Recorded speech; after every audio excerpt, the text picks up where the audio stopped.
Welcome to Spotlight Tuesdays with Coach BJ. Come on in, guys, to today's talk.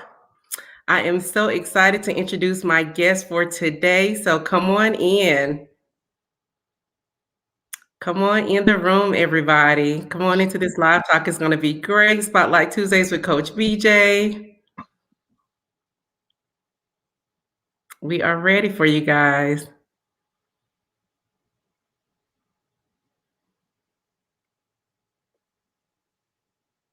Think I started a little early, but we can come on in. I'm always prompt and on time. I love it.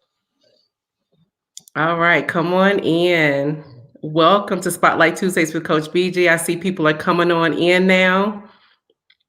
So welcome. Come on in.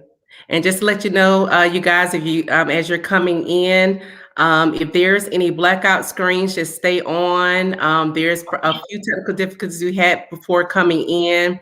So just stay on. You will be able to still hear the broadcast. So just stay on. Go ahead and share with anybody that needs to be inspired today. Let us know you are in and watching. Glad you are joining us. Deborah, thank you for joining and coming on in. We see you. Okay, so I'm going to go ahead and get started. It's right at 12:01, the top of the hour. So we'll let people just come on and trail on in. And so for those of you who may be tuning in for the first time, I am Coach Bernitha James, aka Coach BJ. And I am the founder and CEO of The Source of Hope, a life and health coaching practice. I am also the CWO and managing partner of CRM Optimization Group, a Salesforce IT consulting firm. So I wear a couple of hats. And also I do multiple virtual talks. So Spotlight Tuesdays with BJ is my third platform of Transformational Talks with Coach BJ itself, and also Transformational Talks with Coach BJ Ask the Expert. So to follow me on my YouTube channel is _Coach BJ, and you will be able to see all of my previous talks and see all of the upcoming talks that I post for each month. So excited you guys are coming in. Continue to join and come on in. We're just doing the introduction and highlights. And those of you who are joining Spotlight Tuesdays with Coach BJ for the first time, the purpose of Spotlight Tuesdays is to spotlight a nonprofit organization or a small business that is doing great work in wherever they are. And also to hopefully inspire our viewers to tap into their purpose into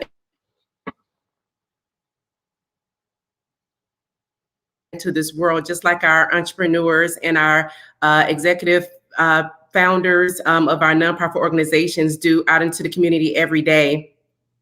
So we just want to say, come on in. And then part two of that is for if there is any products and services our business would like to, if you would like to bless a business or a service, you can come on in and bless their business. Or our guest today actually is a nonprofit organization. So if you want to come and use your time, talent, and resources with this nonprofit organization, you may be led to do that as well. So that is what Spotlight Tuesdays with Coach BJ is all about. So before we get started, I would encourage you to put any questions or comments in the chat that you may have for our guests as we go through this broadcast. So you can go ahead and feel free to do that. And I'm going to go ahead and introduce our guest for today. Our guest is Executive Director Lisa Flowers of HouseProud Atlanta. And actually, Lisa and I met through my company, CRM Optimization Group. She actually hired us to come in and do some Salesforce work, Salesforce integration work for her. And so when I met her, I just fell in love with her personally as a person, her organization, and what she does for the Atlanta community and the Alabama community. Now she's moved into the state of Alabama as well. So I just love the work that she does for the elderly, the disabled, and the veterans. And you guys are going to soon find out what that work is all about. But I just fell in love with her. And I just said, you know what? I have to have her on Spotlight Tuesdays with Coach BJ so she can share her story and share this wonderful organization. Again, I like to, as I always say, expose God's best. And so come on in. I see more people are coming in. Thank you guys for joining. So again, executive producer of HouseProud Atlanta, Lisa Flowers, I have as my guest today joining us. And the first thing I want to ask Lisa is I want you to tell us a little bit about yourself. Before we get into HouseProud at all, I want you to just tell us a little bit about who you are and what you want our viewers to know about you. Okay. Well, I am a native of Montgomery, Alabama, born and raised extremely Southern, not just regular Southern, like country Southern. Okay. I was raised in a little small little town called Sprague, Alabama, that nobody's heard of. If anybody's heard of it, please email me, inbox me. I've never met anybody who's heard of Sprague, Alabama, but it's right outside of Montgomery. Mm-hmm. Went to University of Alabama. I've been in nonprofit for 20 plus years, and moved here for a nonprofit job, actually. Oh, wow. I actually moved to Atlanta because I was working for Big Brothers Big Sisters of West Alabama, because I went to University of Alabama as a case manager. It's my first little job, making 20 cents out of college, and came to Atlanta to do a workshop. My executive director at the time sent me to do a workshop here. And while I was here, they were like, "You look like you might be pretty good, this case management thing. Don't you want to interview for a job?" And I did. Okay. And my boss at the time was like, "I will never send anybody to Atlanta for a workshop again. They steal all my good ones." And so I ended up moving here. I moved here in, 1998, and have never left. Just, Wow. it's been my life. I feel like I'm a partial peach, if not a full peach. But I've been in Atlanta now for over 20 years now. I've got 2 kids, 2 little boys. I have a young lady that I'm guardian to. That's really wonderful. A 14-year-old, a 10-year-old, and a 5-year-old. So pray for me daily, because it's a lot. All ages, boys and girls. It's a lot. But they're beautiful, wonderful kids. And I run HouseProud. That's my life. My kids and HouseProud is that's a lot of my life. But so raised in the country in a little old house with a tin roof, cinder block falling down around us by some old parents. So that's my origin story. My dad was in his 60s when I was born. My mom was in her 40s, and they did everything they could to try to hold our house together with glue and sticks and whatever they could. So, well, I think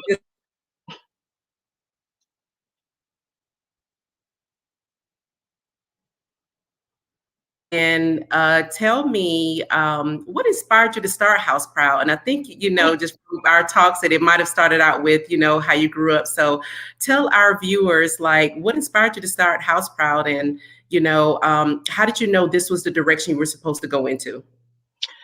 Well, I started my career, let me back up. Being raised in the country, in an old rickety house that was hot in the summer and cold in the winter, and kind of falling down around us a little bit. But, my dad and my mom were always kind of trying to patch it together. I think I really got a feel for what it's like to live in uncomfortable conditions, right? If you've never lived in an uncomfortable home, I pray you never have to, especially growing up, being cold or being hot, or, just things not working, or the ceiling will fall in, or the roof's leaking. That's rough. Yeah. And so when I went to college, and then started a nonprofit, I really had a love for kids and did a lot of work with Boys and Girls Clubs and Big Brothers Big Sisters. And as my career progressed, I ended up working at Zoo Atlanta, which was great, but I was raising money for like education and conservation, things I feel passionate about. And so I ended up finding this job at this place called the Tool Bank. Now, the Tool Bank had this little program called HouseProud that I was running. And it wasn't even called HouseProud at that point. It was called a home repair program. And so I took a huge pay cut and decided to run this program. And after some years, Tool Bank, which was another nonprofit, decided that they wanted to sunset HouseProud because it didn't fit with the rest of their mission. And so instead, myself and a small group of folks decided to take it on and turn it into its own nonprofit. So to answer your question, I think being raised by seniors who were uncomfortable, in a house that was falling down around us, I think that really was my inspiration to not let HouseProud die, to turn it into its own nonprofit because obviously it's something that people need. And then the other prior story, and I don't want to take up too much time, is that my Mhm. mom was an older lady and an entrepreneur. One night we went to bed and woke up the next morning, or were awakened rather, because our ceiling fell in, right? Mm. Scared us to death. We're down in the dark of night in the country. The ceiling fell in on that night. My mom called my dad, and I won't tell you what word she used, but she was like, "We're getting out of this house." Mm. And so neither one of them had a whole lot of money. My dad was already retired on a fixed income. She thought she was going to become an entrepreneur.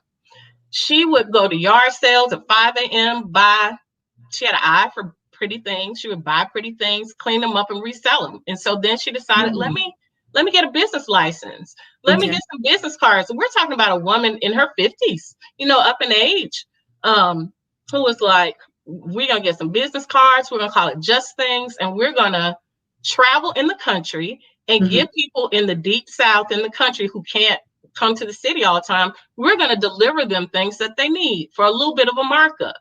And Mm. so she didn't make a ton of money, but for like a year and a half, we Mhm. constantly were just selling these items to people and then blessing them. She would be like, well, you need some groceries. So she had a car, she could still drive, and you need groceries, I'll bring you groceries. And she was like Uber Eats before Uber Eats was Uber Eats. She was Mhm. Instacart Right. before Instacart.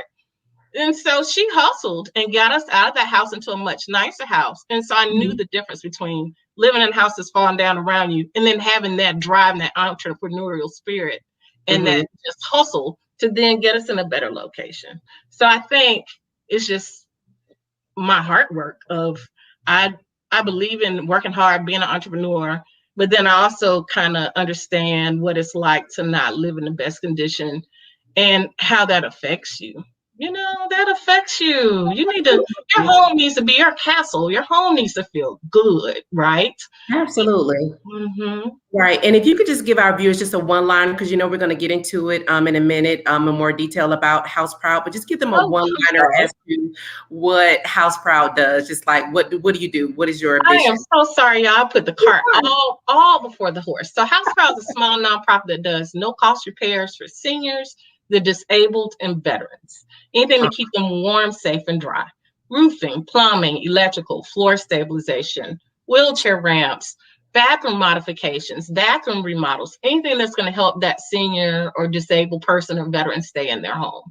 Awesome. Thank you for that. So, and I, your previous answer was really fully loaded because, I can see what inspired you, as you said, living with elderly parents, and then even what, the conditions that you guys lived in. And you just wanted to make sure, I think, in seeing that as a young girl, you're able to say, you know what, I want to make sure that no one else has to go through this. Right. And so, like I tell a lot of people, when I'm doing talks or if I'm coaching or doing some things, is that a lot of times your purpose come out of your pain. Your purpose comes out of your story. And a lot of people don't realize that your purpose comes out of your pain or your story.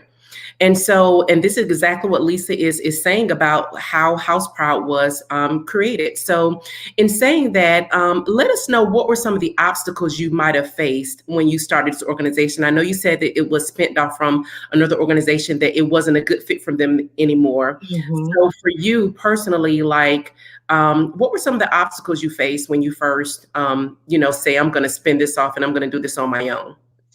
Well, I think probably one of the biggest obstacles was believing we could do it but then being so kind of neurotic wanting to do it all myself, right? This was my Mhm. baby. Like I just said, this was something kind of where I felt like I was meant to be, and to take it to the next level was, I felt like, and still feel like, a big part of my life's purpose. And so I was and I'll be honest, I was very territorial around it. And so there were more people that wanted to help, and I had some great people to try to help get it started.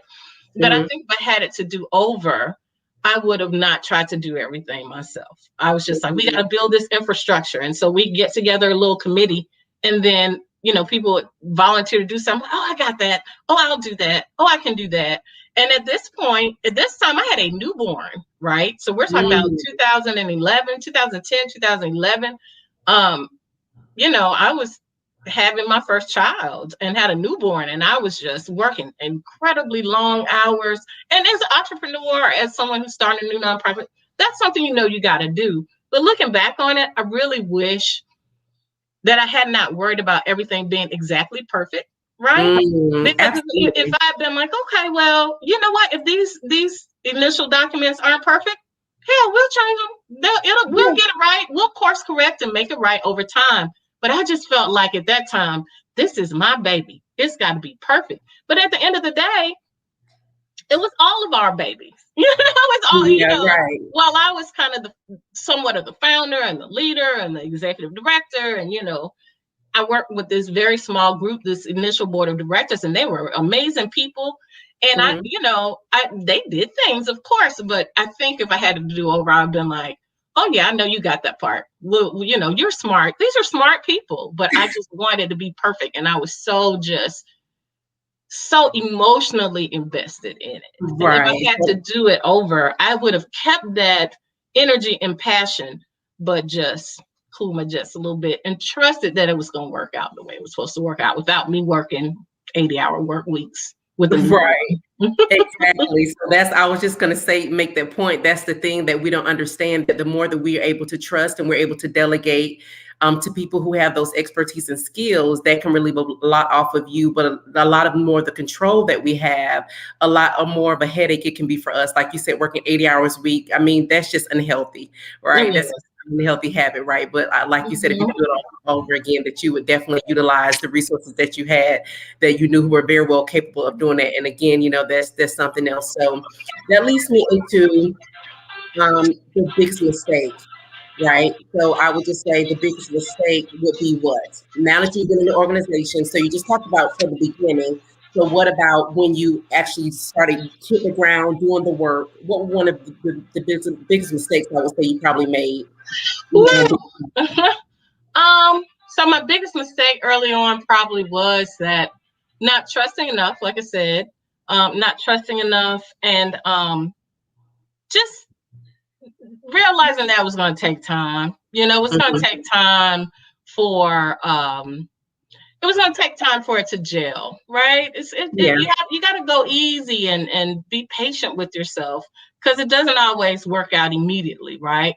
But we kept plugging away at it, right? We started off as this small nonprofit. We brought in $50,000 that first year, and last year, year 10, in the year around year 9.5, 10, we brought in $1.2 million. But that took time. That took building relationships. That took building trust with people. That took a lot of blood, sweat, and tears. And that took people, people power, people getting people invested in the mission with me, right? Like, other people were like, okay, I see your vision. I see what y'all are doing, and I want to be a part of it.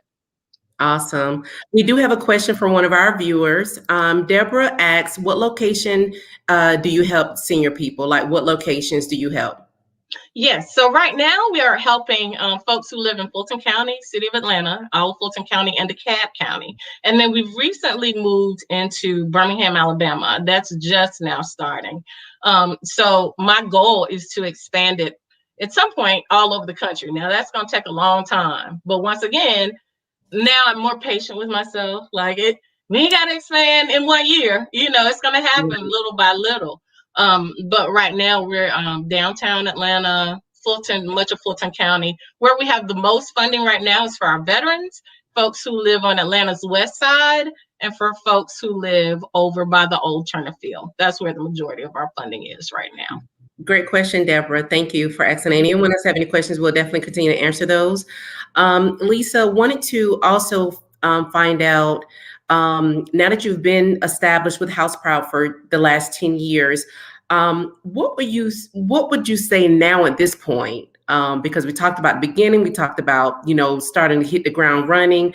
Now that it's been some time has passed, what are some of the fears, or what are some of the things that still kind of creep up, now even been in business for 10 years. Because a lot of people think when you first start, it's just the mistakes or the fears or the stuff that happens. But now that it's been 10 years strong, people have to understand there's still things that creep up. There's still fears that you have. There's still, challenges you want to overcome. So what would you say that is for you right now at this point, being 10 years into the organization? Keeping it going. every year is a new year, right? So thank God last year, in the midst of a pandemic, we had our most successful year to date, right?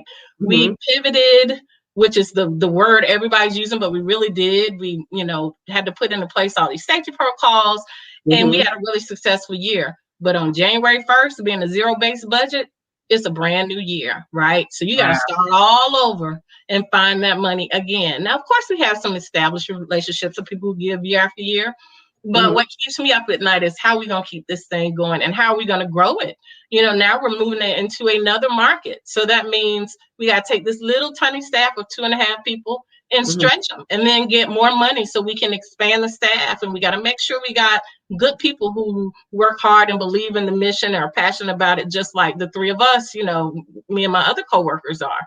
And so, there's still anxiety around, how do we keep this thing going? And I think a little bit of that is good. Like, you don't want to be paralyzed by fear, but you need that to kind of keep you striving for the next level and keep you hungry. I keep my foot on the gas. Now, I ain't working 80-hour weeks anymore because I was unhealthy and bad on relationships and bad, so I don't do that anymore. I take time for myself, and to recharge. But you still need that little bit of something to be like, I can't ever take my foot off the gas. I keep wanting to get it to the next level. I'm hungry for it to be bigger and better and bigger and better. And so, right. Yeah, because you don't want to have a sense of complacency. And I did a talk about fear. And like I tell people, there is a good fear. And just as you described it, like that is a good fear to have that will always keep you on your toes, always keep you moving forward, always keep you growing, always keep you evolving, being innovative. How can you move to the next market? Like you said, your desire is to be across the United States. And so you're starting with 2 states. And so then it's going to go to the next state, right? And so you learn as you go. So, that is great. So for our viewers, what we're going to do at this time, we're going to give you a little bit more details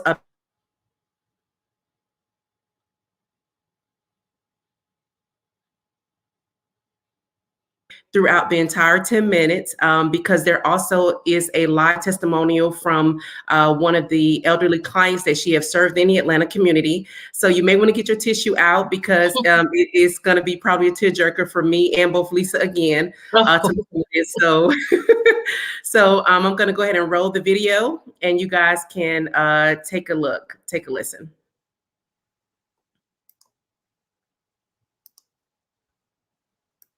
David Oyelowo, give it up! Yeah! In many cities across America, there are pockets primarily made up of minority seniors and people on fixed incomes. They own their own homes, but struggle with the upkeep. That means they could be subjected to enormous city fines. It also means the neighborhood can easily become a target for My next guest is part of an amazing group that protects those homeowners and their homes. Please, everybody, welcome the director of HouseProud, Lisa Flowers. Give it up for y'all. Hello. Well, Thank you so much for having me on this show. Oh my God. Well, first of all, I have to say you are stunningly beautiful. I'm going to lead with that. Now, you came up on the screen and I was like, okay. You're so pretty. And also, Lisa, I want to introduce you to David. He's on the couch with me today. You want to say hi? Hi. So great to meet you. Oh, you too. Virtually. It's this is virtually. We're in. Well, tell us a little about the neighborhoods that you serve. So we serve primarily neighborhoods that are home to seniors, neighborhoods that have tons of seniors in them that have lived there for generations that just really now can't afford to take care of their homes. They kind of undergirded the communities for years, but now they're in a position where they can't afford it.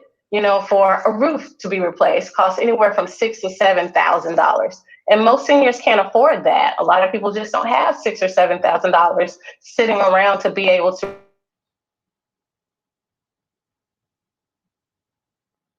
really take the time to try to raise money to come in and do the repairs that they need. Especially now, everybody knows what it's like. I mean, you're trapped in your house. It's your sanctuary. That's where that's where we've been, or where we were most of 2020. So how did this program get started?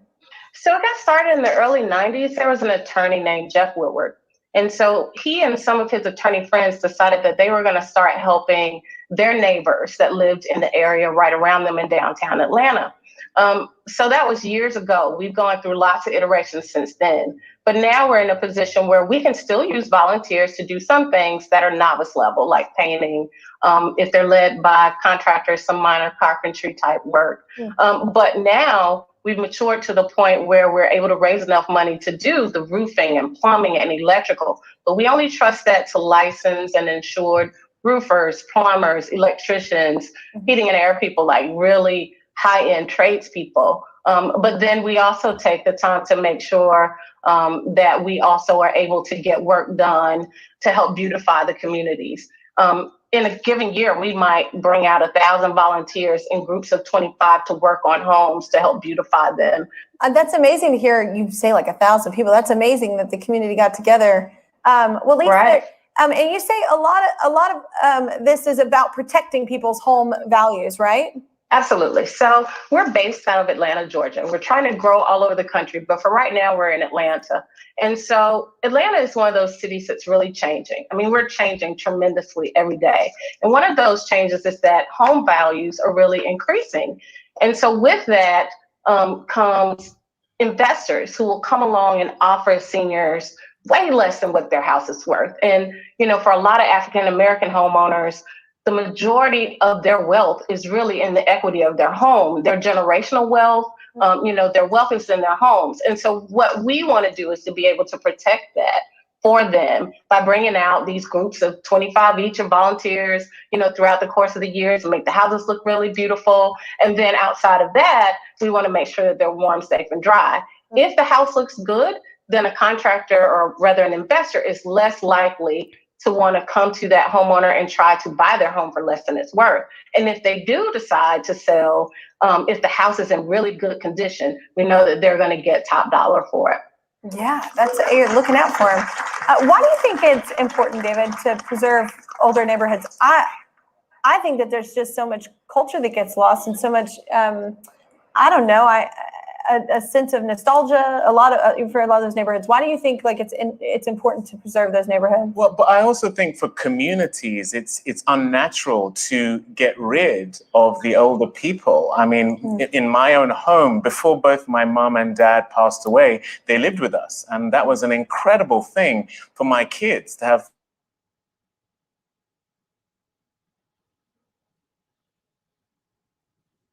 as well, because of the wisdom they've accrued over time. So to extricate the older people from our communities is just not what we were designed to do. So I really, really applaud you on what you're doing, because I think it's so vital for community to be healthy, to have the breadth of the generations living together. And to have that wisdom from them, just, to impart on.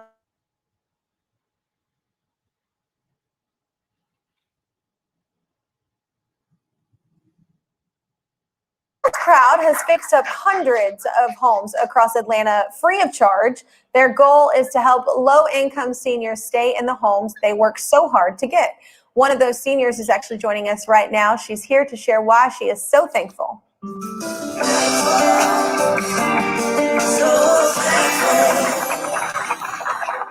better sing it, Jesse. All right, everybody, let's welcome Jane. Hello, Jane.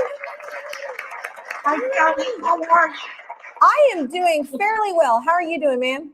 Super good and getting better. All right. It's a good day. It's a good day to be Jane and Kelly.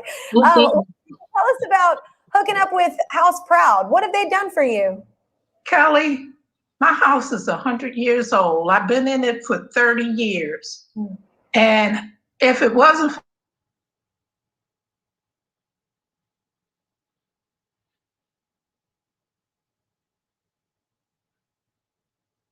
But the most valuable thing they did for me, there was a killing over on another street.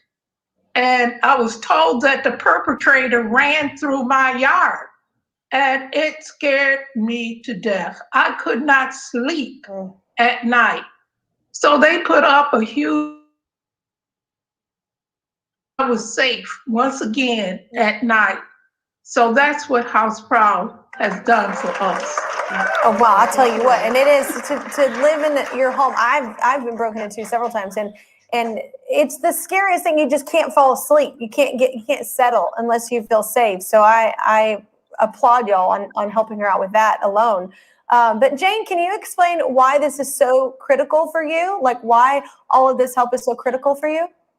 When people start looking at your home and wanting to purchase it, they come through the neighborhood like developers, and we live on a fixed income.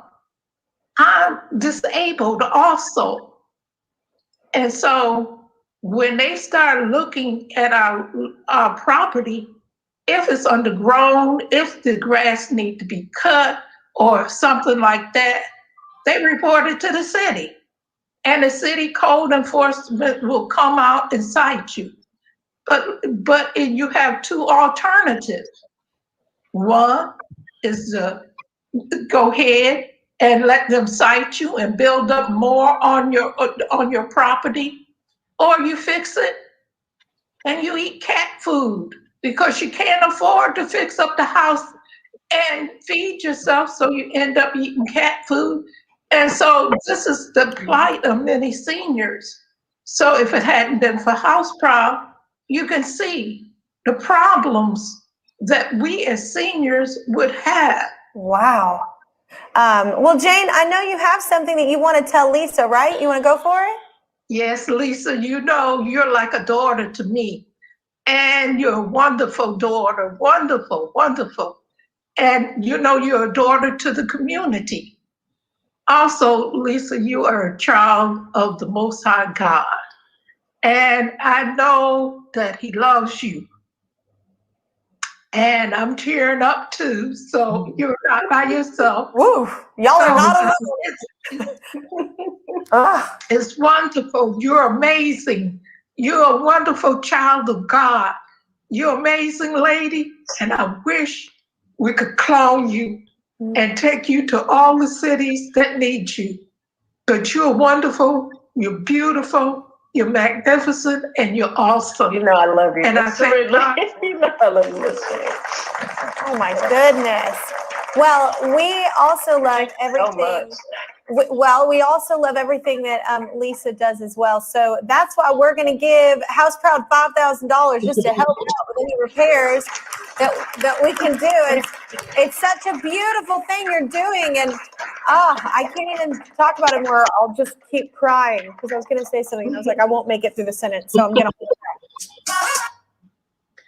So there you have it, guys.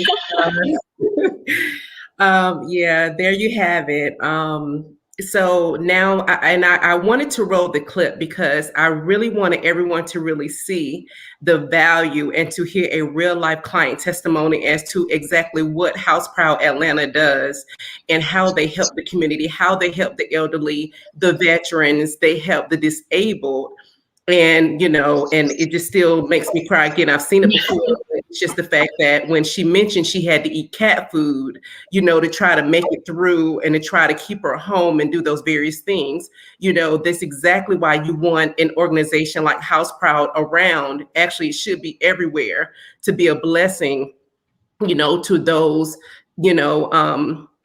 groups like the elderly, disabled, and veterans that can't otherwise, be able to help themselves. So this is why, as I shared with you early on, why I'm so fascinated with this organization, because I think it's a blessing. I had no idea it existed. And this is the very reason why I do Spotlight Tuesdays with Coach BJ, because I want to be able to expose these organizations that is doing great work in the community, and they're doing great work for, again, our seniors and our disabled and our veterans. And so it's also an opportunity to, if you have anyone in the Atlanta or Alabama area, the places that Lisa is serving, that you can reach out to HouseProud Atlanta and you can connect with her to see, not only to be able to see if there's anyone that you know of that can be helped by her organization, but if you are drawn to this organization in any way, to be able to volunteer, use your time, talent, and resources you want to donate to help further her cause.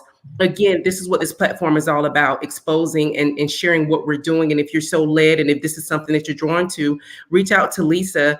If you go on her website, that you have www.houseproudatlanta.org, you will be able to see all of the information on how to volunteer, more about the organization, more testimonials on there that'll have you teared up more. There's so much out there. So if you know anyone that can utilize her services, please reach out to her and connect with her. All of her contact information is also on the website. I will give everyone a chance to ask any questions. There's many comments, on here that has been displayed, Lisa, where they're just saying like, tears was flowing, over, there, people saying, Lord, help us. And,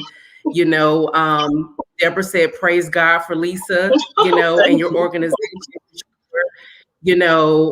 Ebony said, this is a blessing, and it truly is a blessing, right? Paisha said, thank you, HouseProud. Yes, for serving others. Great job. So what you do is valuable. The community you serve is valuable. And so I want to personally thank you. And like I said, this is why I wanted to bring you on, because I want to personally thank you for all the work that you do. Our team at COG, we're going to be coming over.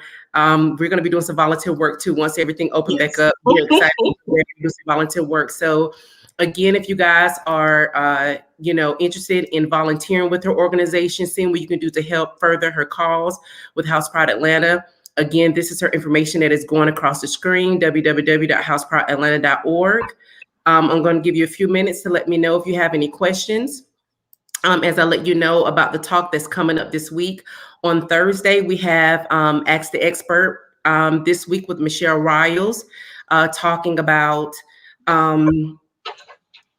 toxic relationships and navigating certain dynamics. So what's your exit plan? How to identify the signs, how to identify them early before you get too deep into any of those type of toxic relationships that you could be connected to. So that's going to be Thursday right here, 7:00 p.m. On _Coach BJ on YouTube or Facebook at The Source of Hope 1. Or for those of you who are connected to me personally on Facebook, it will be also aired live there on this Thursday. And I see where Ebony also mentioned that she will definitely share with the veterans. Ebony works for the VA. So she is a social worker. So she's connected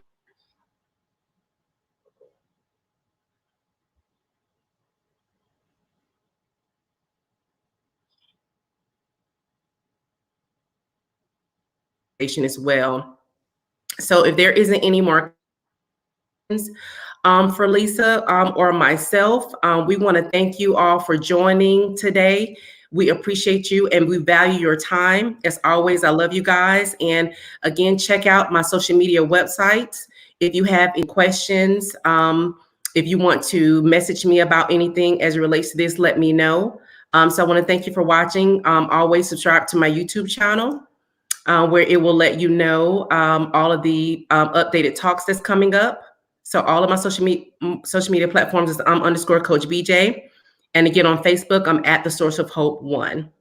So again, I want to thank you guys for joining. We appreciate you. Any questions? Like I said, if you don't remember the information, I'll put it in the chat.